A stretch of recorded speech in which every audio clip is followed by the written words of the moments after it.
ஞாயிறு இது. சில நாட்களுக்கு முன்பு நான் ஒரு முடி திருத்தும் கடைக்கு சென்றிருந்தேன், ஒரு சலூனுக்கு சென்றிருந்தேன். அந்த சலூனின் அந்த முடி திருத்துபவர் நம்ம ஊரை சேர்ந்தவர் தான். அவர்கிட்ட நான் அப்படியே பேச்சு கொடுத்துட்டே இருந்தபோது திடீர்னு அவர், நீங்கள் எங்கேருந்து வரீங்க, நீங்கள் என்ன வேலை பண்ணுறீங்க என்று நிறைய கேள்விகளை கேட்டார். நானும் அவரிடம் கேட்டேன். பின்பு அவர் நான் ஒரு குருவானவர் என்பதை தெரிந்து கொண்டு, உங்களுக்கு இந்த விஷயம் தெரியுமா என்று இதை சொன்னார். இந்த அண்ணன் திடீர்னு தவறிட்டாரு. இந்த செய்தி நம்முடைய அந்த வாட்ஸ்அப் செயலி வழியாக வந்தது. உடனே நான் யார் இந்த அண்ணன் என்று அவரை கேட்டேன். அவர் சொன்னார், இவர் நம்ம ஊர்லேருந்து சிங்கப்பூருக்கு கிட்டத்தட்ட 45 ஆண்டுகளுக்கு முன்பாக வந்து அன்றிலிருந்து இன்று இறக்கும் தருணம் வரை தனது குடும்பத்திற்காக ஒவ்வொரு நொடியும் ஒவ்வொரு நாளும் உழைத்து உழைத்து உழைத்து தேய்ந்தவர். அவர் வந்த பிறகுதான் அவர் திருமணத்திற்காக ஊருக்கு சென்றார். திருமணம் முடிந்தவுடன் சில மாதங்களிலேயே வந்துவிட்டார். பின்பு அவர்களுக்கு பிள்ளை பிறந்தது. அந்த பிள்ளைகள் வளர்ப்பதற்கு கூட அவர் ஊரில் இல்லை. உடனே வந்துவிட்டார் மறுபடியும் சிங்கப்பூருக்கு. இப்படியே அவருடைய வாழ்க்கை முழுவதையும் இந்த சிங்கப்பூரிலேயே அவர் செலவழித்து விட்டார். அவர் இப்போ ஊருக்கு போனால் கூட அந்த ஊரில் இவர் யாருன்னே தெரியாத ஒரு சூழ்நிலை. அவர் இறந்தவுடன் அவருடைய துணைவியார் இவ்வாறு அவருடைய நண்பர்களுக்கு அவங்க செய்தியை அனுப்புகின்றார்கள். அவரை அங்கேயே அவருக்கு இறுதி சடங்கு செய்து விடுங்கள், அவருடைய உடலை நம்முடைய தமிழ்நாட்டுக்கு எடுத்து வருவதற்கு கூட என்னிடம் இப்போது காசு இல்லை. அந்த செய்தியை கேட்டவுடன் அப்படியே எனக்கு மனது மிகவும் பாரமாக இருந்தது. யார் இந்த மனிதர்? இவருடைய இந்த தியாகத்திற்கும் இவருடைய இந்த உழைப்பிற்கும் இவரை யாராவது நினைவில்லாத வச்சிருப்பாங்களா? இவருடைய தியாகத்தை யாராவது உணர்வார்களா? அன்பான சகோதர சகோதரிகளே, இன்று நல்லாயன் ஞாயிறை நாம் கொண்டாடுகின்றோம், சிறப்பிக்கின்றோம். இந்த உலகில் பலர் இவ்வாறு அமைதியாக வாழ்ந்து அமைதியாக மறைந்தும் போகிறார்கள்.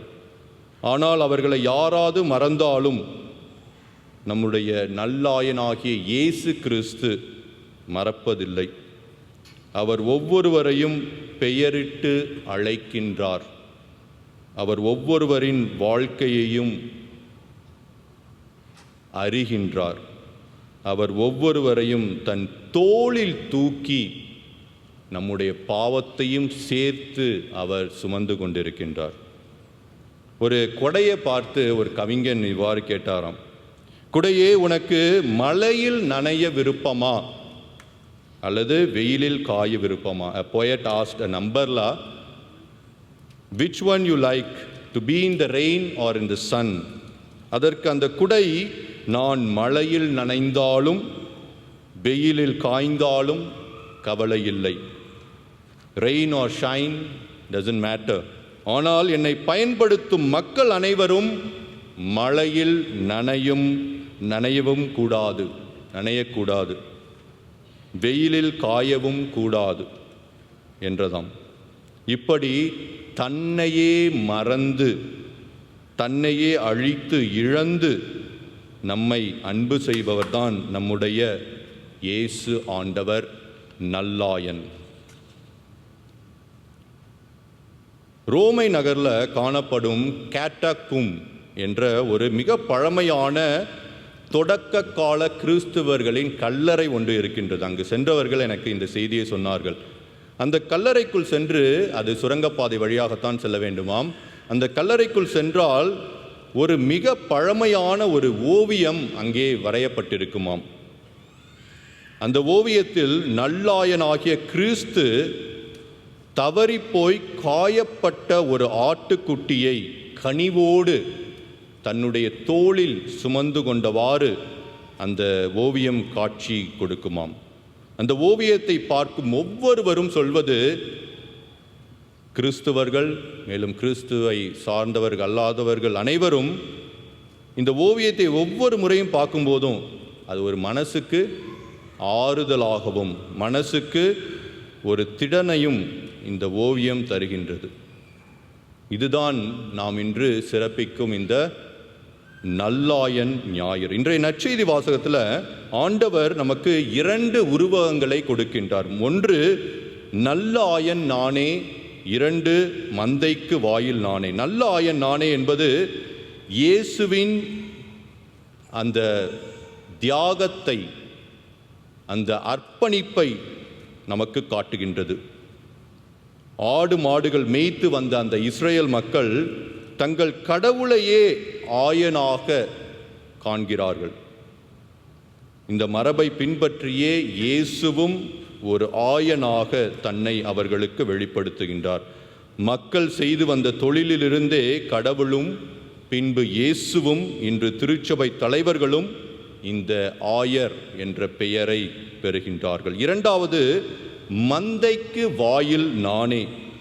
புனித கிறிஸ்தோத்தம் இவ்வாறு கூறுகின்றார். யூதர்கள் இயேசுவை பின்பற்றாததின் காரணம் இயேசுவை ஆயனாக காண முடியாததினால் அல்ல, அவர்கள் நல்ல ஆடுகளாக இல்லாததுதான் என்கிறார். உங்களுக்கு நான் ஆயனாக இருக்க உங்களுடன் நான் ஒரு கிறிஸ்துவனாக இருக்கின்றேன் என்று புனித அகுஸ்தினார், சென்ட் அகஸ்டின் கூறுகின்றார். தமது ஹிப்போ மறைமாவட்ட மக்களை பார்த்து அவர் கூறுவது, திருமுழுக்கு பெற்ற நல்ல ஆடுகளாக நீங்கள் அனைவரும் இருக்க வேண்டும் என்பது என்னுடைய எதிர்பார்ப்பு. ஆனால் திருமுழுக்கு பெற்றும் மனமாற்றம் அடையாதவர்களாக உங்களில் சிலர் இருக்கின்றார்கள். அது மட்டுமல்ல, கிறிஸ்துவுக்கு வெளியே இருக்கின்ற மனமாற்றம் அடையாதவர்கள் மத்தியிலும் திருமுழுக்கு பெறாத நல்ல ஆடுகளும் இருக்கின்றார்கள். Those who are baptized among you, there are still people who have not converted, but at the same time there are people who do not know Christ, yet they are converted. இந்த 4ஆம் நூற்றாண்டில் சொன்ன இந்த கூற்று இன்றும் நமக்கு பொருந்தும். The statement said in the 4th century is applicable still today. ஆட்டுக்கொட்டிலில் நூற்றுக்கணக்கான ஆடுகள் இருந்தாலும் அவை ஒன்றொன்றுக்கும் பாசமாய் பெயரிட்டு அழைப்பது நம் ஆண்டவரின் முக்கியமான அந்த கொடை குணம். ஒவ்வொரு மனிதருக்கும் ஒவ்வொரு மனிதரையும் அவர் பெயர் சொல்லி தம்முடைய அன்பால் அவர் அழைக்கின்றார். நமது வாழ்வை பல அடையாள அட்டைகளால் மாற்றி இருக்கின்றோம் என்று, அப்படிதானே? நம்ம ஒரு மனிதரை மனிதராக பார்க்காமல் அவரை ஒரு எண்ணாக, உங்களுடைய ICN என்ன, உங்களுடைய பாஸ்போர்ட் என்ன என்றுதான் அவர்களை கேட்கின்றோம். இவ்வாறு நாம் இந்த சிங்கப்பூரில் வாழும் நமக்கும் சில நேரம் எண்களால் மனிதர்களை நாம் மறைத்து விடுகின்றோம், அப்படிதானே? இந்த அடையாளத்தை தாண்டி நாம் ஒவ்வொருவரும் அந்த நல்லாயனின் ஆடுகள். We are all God's sheep, we are all God's children என்ற அந்த மனித அடையாளத்தை ஒவ்வொருவரும் மறக்காமல் இருக்க வேண்டும் என்பதுதான் இந்த நல்லாயன் ஞாயிறின் மைய கருத்து. இத்தகைய சூழலில் நம்முடைய ஒவ்வொருவரின் தனிப்பட்ட மாண்பை நாம் உறுதி செய்ய வேண்டும். அதை வளர்ப்பது இன்றைய உலகில் அனைவருக்கும் வழங்கப்பட்டுள்ள ஒரு அழைப்பு. It is an invitation to everyone to uphold our human dignity because we are all God's children.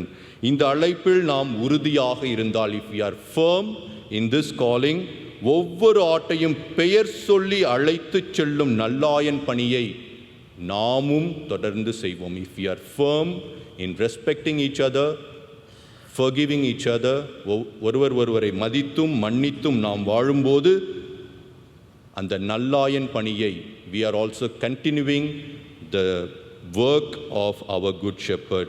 இது நம்முடைய குடும்பத்திலிருந்து, நம்முடைய நண்பர்களின் வட்டாரத்தில் இருந்து நம்முடைய சமுதாயத்திற்கு வரும்போது நாம் அனைவரும் ஒரு கிறிஸ்தவள் என்ற மாண்பை நாம் தொடர்ந்து பின்பற்றுவோம். அவருடைய அன்பு ஆட்டின் மந்தைகளாக நாம் தொடர்ந்து வாழ்வோம்.